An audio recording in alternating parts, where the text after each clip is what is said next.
Look at me. Tell me what you see. I told you to look at me, but you looked away. Is it my skin?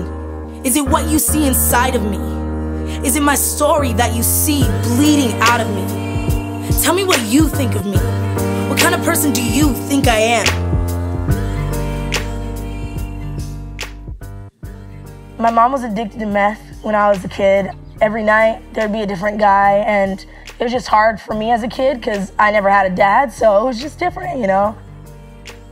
And she met this man at work through her job. Me and my brother didn't know about him until probably like 2 months into their relationship. We knew who he was because then he started coming over the house. And it wasn't different men all the time. It was just him. But I know that something about him, I never liked him from the day he had walked into that house. Shame has become the connotation to my name. All I hear is shame. That word consumes me. It was late of 2009 when my mom had told us that she had HPV. A few months later down that road, that HPV turned into cervical cancer. And that was just really hard for me. August hit and she had passed away. Look at me. Look at what I've done. With these hands, I've hurt many, protected myself, harmed others, and waved goodbye. With these eyes, it seems uncanny. I've seen the world at its worst. Everything's not fine. Things with my stepdad, since my mom was gone, just started to hit the fan, and we just didn't get along. But yeah, so it was Christmas Eve, and I'm laying down on my couch in my living room. My Christmas tree was on, and I just wanted to be out there, you know, because it was Christmas Eve, so I was super excited for that. And I was laying there, and I was in the midst of sleep, and I heard footsteps coming towards me. And I remember just thinking, like, you know, if it was my brother, he would have said something to me. But I remember the steps just came closer, and I remember the days that went on, and I didn't know who to go to. I didn't know who to talk to because it was so embarrassing for me. It was demeaning for me. Like, I felt like I never had a dad in the first place. My dad couldn't even put his name on my birth certificate. Time after time, this idea of a father to me was just being tarnished again and again and again. I didn't know who to tell. And I'm talking to one of my friends, so I just started to tell her what was going on. And then my teacher comes in, and he just tells me that he's like, I've overheard everything that you were saying.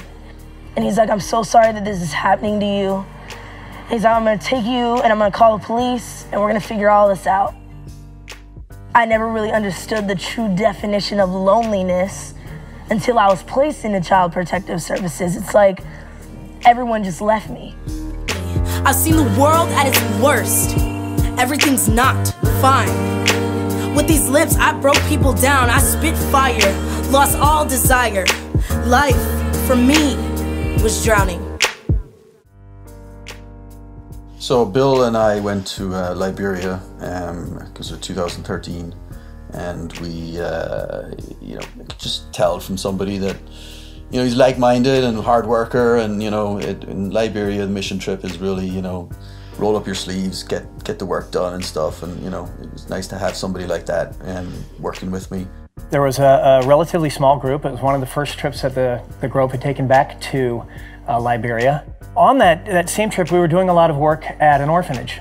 It was the Betty Jonah Orphanage, and having a lot of interaction, not only doing work, physical work, but interacting with the children. And you could just tell that you know, Bill was really enjoying having a child around, because I think his own kids are a little older. On the trip while we were in Liberia, Trevor decided to start taking steps towards adoption.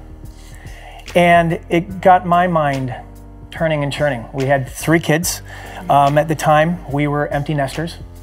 And I just started getting my thought process thinking, it might be interesting to adopt a teenager and give them an opportunity, change the trajectory of their world. And, you know, Bill, you know, him and I got in a discussion, and we were talking about how we, with both, interested in adopting from Liberia, and because you see what hardship and what perhaps doesn't await these children in the future. Child Protective Services had took me to a group home called Streetlight in Glendale, Arizona. And by this time, I'm probably like 13, about to be 14. And I was in and out of CPS from that age up until 16 and a half. Just in and out of group homes, in and out of foster care placements. I lived on the streets for a while. And I just felt like almost everyone had just kind of like turned their back on me.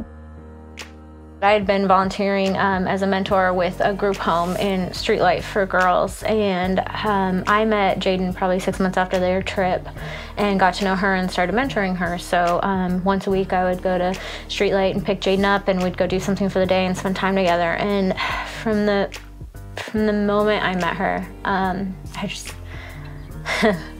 I knew there was just something really special about her. She's such an amazing girl. Look at me, tell me what you see. Will I ever be who you made me to be? I wanted to get outside of Child Protective Services. I didn't want to be with them anymore. I wanted to stay with somebody that I knew, because I was always somewhere with strangers, people that I didn't know, and none of my family members would take me. We literally sat there on a Sunday night, I even remember it, and said, we got to get her out of here, first of all. She can come with us, but as she said, we need a family, that her family, her future family. Who do we know? And it was like, wait a minute, it was an automatic progression from there. About June of 2015, I got a phone call from Melissa Kingston, who's the wife of Trevor that Bill went to Liberia with, and said, hey, would you and Bill get together with Trevor and I this coming Sunday at church? I said, sure, but it's Father's Day. And she said, well, we just want to talk to you for a minute. I think God just kind of brought their name up to us, and that was it. Literally, we just texted Jeannie and said, hey, can you sit down and meet? And it just happened. Melissa proceeded to tell us the story of Jadyn, of the first 16 years of her life. So we ended up meeting Jadyn a couple weeks later. Right. We brought our youngest daughter, who was living with us at the time, and we all went to lunch together. How do you describe Jadyn that first Vibrant. visit? Oh yeah, just so outgoing, full of life, outgoing, life. super friendly. And basically, in a nutshell, we thought she was really awesome. It was meant to be. I mean, I think that's the only reason I ever spent any time at Streetlight, or it was all for Jadyn. We hadn't spoken about the prospect of adoption, and Melissa and Trevor hadn't told her that that was something that was a possibility with us. And I prayed, and I just felt like this is what God, He was opening this door, and if I didn't walk through it, it was going to be a mistake. Bill and I, Jadyn and Melissa Kingston and their little girl met for dinner.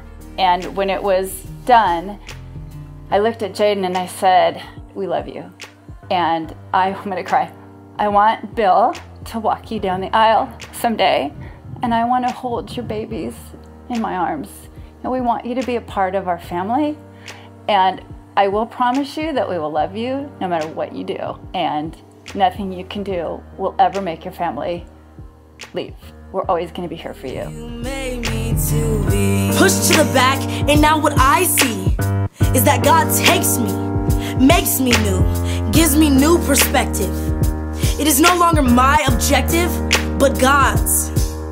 He sees me differently.